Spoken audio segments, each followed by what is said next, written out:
मध्य प्रदेश में होने वाले विधानसभा चुनाव के पहले प्रदेश में राजनेताओं द्वारा धार्मिक आयोजनों का सिलसिला जारी है। कांग्रेस नेताओं द्वारा कराई जा रही कथाओं पर भाजपा राष्ट्रीय महासचिव कैलाश विजयवर्गीय ने तंज कसते हुए कहा कि कांग्रेस अब भाजपा की नकल कर रही है। इंदौर में आयोजित हितग्राही और बहना सम्मान कार्यक्रम में शिरकत करने पहुंचे भाजपा राष्ट्रीय महासचिव कैलाश विजयवर्गीय का कार्यकर्ताओं ने भव्य स्वागत किया, जिसके बाद दीप प्रज्वलित कर कार्यक्रम की शुरुआत की गई। कैलाश विजयवर्गीय ने महिलाओं को संबोधित करते हुए अब कांग्रेस नेता भी कथा और धार्मिक आयोजन कर रहे हैं, लेकिन ये आस्था नहीं बल्कि नौटंकी है। तो वहीं टेलीविजन पर परोसी जा रही अश्लीलता पर भी भाजपा राष्ट्रीय महासचिव ने जमकर निशाना साधा। शुरुआत के लिए मैं हमारे वार्ड के पार्षद मामा जी दीप प्रज्वल के लिए दीप के पास आ जाएं। सभी जोरदार तालियां बजाएं। राजा भाई, नवरत्न भैया, आप भी आ जाएं। मुझे याद है हम जब कॉलेज में पढ़ते थे, जब राम मंदिर आंदोलन चल रहा था, तब से लेके अभी तक राम मंदिर आंदोलन हुआ। ये राम मंदिर का आंदोलन 500 साल से चल रहा था। हम नारा लगाते थे, राम लला आएंगे, मंदिर वहीं बनाएंगे, मंदिर वहीं बनाएंगे। दिग्विजय सिंह जी कहते थे कि तारीख नहीं बताएंगे। दिग्विजय सिंह जी तारीख भी बता दी, भूमि पूजन भी हो गया, राम लला का मंदिर भी बन रहा है। जनवरी में प्राण प्रतिष्ठा हो जाएगी। अपने परिवार के साथ जाना, राम जी के चरण वंदन करना, जितने पाप किए सब राम जी धो देंगे तुम्हारे कांग्रेस के लोगों के, क्योंकि हमारे भगवान बड़े दयालु हैं, वो सबको माफ़ करते हैं। तो ये कांग्रेस के लोगों से कहना चाहता हूँ कि राम मंदिर बन रहा भैया, हम भाग्यशाली लोग हैं। हमारे पूर्वजों ने मंदिर टूटते हुए देखे। उन्होंने देखा सोमनाथ का मंदिर लूटा गया, एक बार नहीं, कितनी बार लूटा सुमित? 18 बार लूटा। हमने देखा कि अयोध्या में जो राम मंदिर था वहाँ पर मस्जिद बना दी। हमने देखा कि भगवान कृष्ण के जन्म स्थान पर भी मथुरा में एक मस्जिद बनी हुई है। मंदिर तोड़कर मस्जिद बनाई गई। हम भाग्यशाली हैं, हमारे पहले वाली पीढ़ी ने मंदिर टूटते हुए देखे हैं, हम मंदिर बनते हुए देख रहे हैं। आज सिर्फ राम मंदिर नहीं बन रहा है, केदारनाथ में मंदिर बन रहा है, बद्रीनाथ में मंदिर बन रहा है, सोमनाथ में मंदिर बन रहा है, बाबा विश्वनाथ का मंदिर बन रहा है। सब दूर मंदिरों का विकास हो रहा है। और अब तो मुझे बड़ा अच्छा लग रहा है, इंदौर में कांग्रेस के विधायक भी भजन करा रहे हैं, कथा करा रहे हैं। पहले तो एक ही काम करते थे, सिर्फ वो पूरे साल में एक ही काम, रोज़ा अफ्तार करते थे, गोल टोपी पहन के बैठ जाते थे, इनके वोट हमको मिल जाएंगे। अब तो हमारी नकल करने लग गए वो। अब हैं?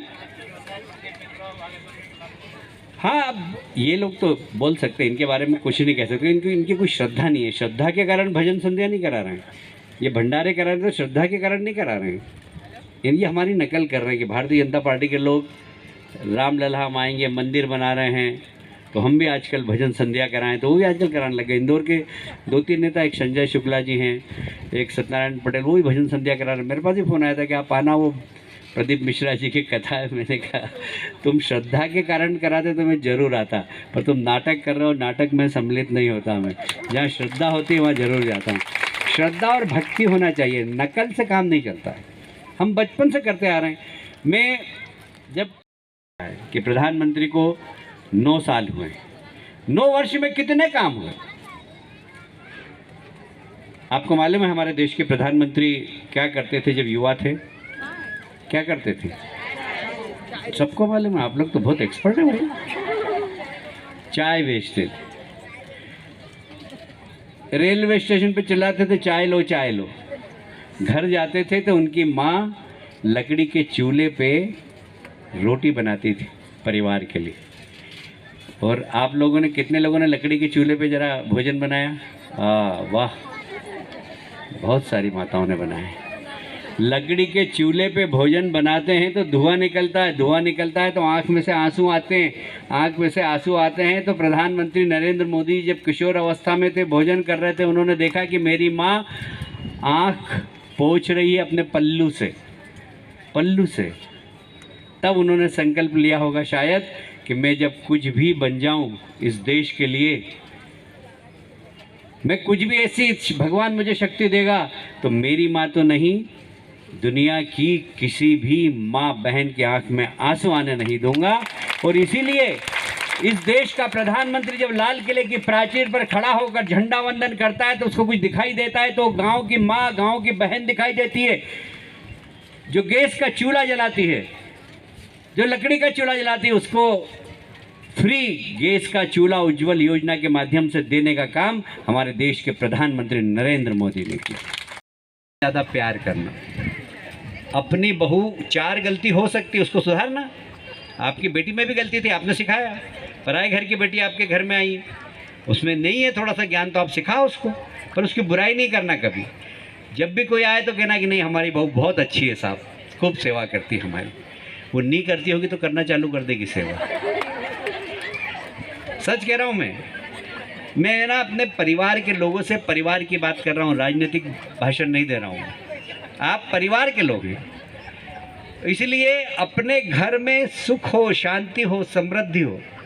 यदि अपने घर में सुख शांति समृद्धि होगी तो आपको मंदिर जाने की ज़रूरत नहीं, आपका घर मंदिर बन जाएगा और भगवान स्वयं आपके आएंगे। आपको मंदिर जाने की ज़रूरत ही नहीं है। नहीं तो क्या है कि लोग अरे आज मंगलवार है, हनुमान जी के मंदिर में जाना है, और वहाँ खूब घंटी बजा रहे हैं जोर जोर से, हनुमान जी जय जय श्याराम, जय हनुमान ज्ञान गुण सागर।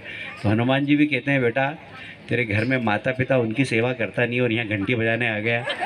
हनुमान जी भी ऐसे लोगों पर कृपा नहीं करते।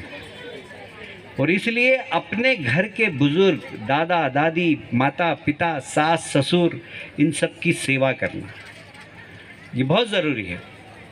तो मैं अब ज़्यादा लंबा भाषण नहीं दूंगा, मैं इतना ही कहना चाहता हूँ कि देश के प्रधानमंत्री नरेंद्र मोदी जी, तीनों का विवाह हो गया और जो राख बची थी ना, राख आप ढेरी बनाओगे तो थोड़ी सी तो राख बची जाएगी ना। तो जो राख बची थी ना, शिवजी ने फूंक मारी, और फूंक मारी तो वो भारत के अंदर गिरी। और इसलिए भारत में रहने वाली हर माता के अंदर शिवांश है, ब्रह्मा का अंश है, विष्णु का अंश है, शिव का अंश है। और इसलिए हम लोग देवी कहते हैं। आप लोगों को देवी इसीलिए कहते हैं। और देवी से ज़्यादा बड़ी बात है कि आप माँ हैं, जन्म देती हैं, सृजन करती हैं, 9 महीने अपने पेट में अपने बच्चों को पालती हैं, उसके बाद दुनिया में आने के बाद फिर उसकी रक्षा करती हैं। दुनिया में माँ को बहुत बड़ा स्थान दिया गया। और इसीलिए अगर भारतीय जनता पार्टी महिलाओं के लिए योजना बनाती है तो हमारे पीछे उसके लिए वोट नहीं होता, उसके पीछे श्रद्धा होती है कि हम देवी की पूजा कर रहे हैं, हम देवी की सेवा कर रहे हैं, हम देवी के लिए कुछ योजना बना रहे हैं। तो भारतीय जनता पार्टी का सोच बिल्कुल अलग है। इसमें आप हमारे लिए साक्षात देवियाँ ही हैं। और इसलिए जितनी भी योजनाएं बनाई है हमने देवी को प्रसन्न करने के लिए बनाई है। हम कोई एहसान नहीं कर रहे हैं आपके ऊपर, हमारी श्रद्धा है, वो श्रद्धा के फूल आपके चरणों पर चढ़ा रहे हैं। चाहे कोई सी भी योजना हो, लाडली बहन योजना हो, मुख्यमंत्री कन्यादान योजना हो, हर योजना में हमारा उद्देश्य सिर्फ मातृशक्ति के चरण स्पर्श करना, उनके प्रति श्रद्धा। देखिए सरकारें तो बहुत बनती हैं। अभी आकाश जी कह रहे थे कांग्रेस की सरकार थी, उन्होंने खट से कह दिया किसानों का कर्जा माफ़ हो जाएगा। कर्जा माफ़ हुआ क्या? किसी का नहीं हुआ। नौजवानों को बोला था कि 4,000 रुपये प्रति माह देंगे, एक नौजवान को नहीं मिला। और सर कुर्सी पे बैठ गए, कुर्सी के बैठने के बाद भूल गए, 15 मिनट तक कुछ किया ही नहीं। उनके ही लोगों ने विद्रोह किया, कांग्रेस के लोगों ने, कि हमने जनता से वादा किया है कर्जा माफ़ का, बेरोजगार नौजवानों को भत्ता देने का, आप कर ही नहीं रहे। वो लोग छोड़ कर आ गए और फिर से भारतीय जनता पार्टी की सरकार बन गई। भारतीय जनता पार्टी की सरकार बनी है तो इसलिए बने कि कांग्रेस ने जो वादा किया था वो निभाया नहीं और उनके लोगों ने बगावत की। हमारे लिए सौभाग्य की बात यह है कि शिवराज जी मध्य प्रदेश के मुख्यमंत्री हैं और देश का प्रधानमंत्री कौन है? जोर से बोलो जरा। नरेंद्र मोदी जी। अभी एक बहुत बड़ी महामारी आई थी, बहुत बड़ी महामारी आई थी। उस महामारी में, कोविड में जहर फैला रहे हैं, परिवार संस्था को तोड़ने का प्रयास कर रहे हैं। हम सबको चाहिए कि हम परिवार को मजबूत करें, अपने घर के माता पिता भाई बहन सबकी चिंता करें। परिवार मजबूत होना चाहिए। जिसका परिवार मजबूत है उसको दुनिया की कोई सी भी ताकत परास्त नहीं कर सकती। परिवार मजबूत होना चाहिए, संस्कारवान होना चाहिए। और आप सब मातृशक्ति हैं, दोनों उम्र की, बहू के उम्र की भी है और सास के उम्र की भी है। सबसे कहना चाहता हूँ कि सास भी चिंता करें, पराए घर की बेटी आई है अपने घर में, उसको अपनी बेटी से ज़्यादा प्यार करें। नहीं तो कई सास, आप तो सब अच्छी हैं, कई सास क्या करती है कि पड़ोसन आई गई, अरे कई बताऊँ, हमारी बहू तो रात के 2 बजे तक टीवी देखे और टीवी देखती देखती सो जाए, और उनकी माँ ने उनके झाड़ू निकालने में नहीं सिखाया। देखिए देखो कितना कचरो है। यदि बताओ ऐसी बहू की आप बुराई करोगे पड़ोसी से, रिश्तेदारों से, रात में बहू से कहोगे ले मेरे पैर दबा, तो पैर तो नहीं दबाएगी, गला दबा देंगे। मैं सब सास से भी कहना चाहता हूँ, अच्छा कितनी सासें हैं जिनके घर में बहू हाथ खड़ा करे, अरे काफ़ी सास। को बेरोजगारी भत्ता देंगे। यहाँ भी कई सारे युवा हैं जो बेरोजगार हैं। मैं पूछना चाहता हूँ, किसी को भी 4000 रुपये बेरोजगारी भत्ता मिला था क्या? 100% झूठ बोल के ये सरकार बनी थी और अभी भी ये लोग इसका ही प्रयास कर रहे हैं। तो मैं तो आप माताओं बहनों से कहना चाहता हूँ कि अगर ये लोग आपके घर में आए तो आप उनसे पूछना कि 15 महीने आपकी सरकार थी, तब आपने क्यों नहीं दिए 1500 रुपये, तब आपने क्यों नहीं दिया गैस का सिलेंडर, तब आपने क्यों नहीं दिया युवाओं को बेरोजगारी भत्ता, तब आपने क्यों नहीं दिया किसानों को 2 लाख रुपए। माताओं बहनों, जैसा कि अभी सुमित मिश्रा जी या बख्शी जी में से कोई बता रहे थे कि आप अच्छा काम करते हो तो आपको पुण्य मिलता है और आप गलत काम करते हो तो आपको उसकी सजा भी मिलती है। इन लोगों ने झूठ बोला, सरकार बनाई, इसलिए ईश्वर ने इन्हें ये सजा भी दी कि हर बार तो सरकार 5 साल चलती है, इस बार 15 महीने में ही इनकी सरकार गिरी। ये ईश्वर का दंड था इन लोगों के लिए, क्योंकि इन लोगों ने झूठ बोल करके सरकार बनाई थी। और इसी के विपरीत भारतीय जनता पार्टी लोगों की सेवा करती है।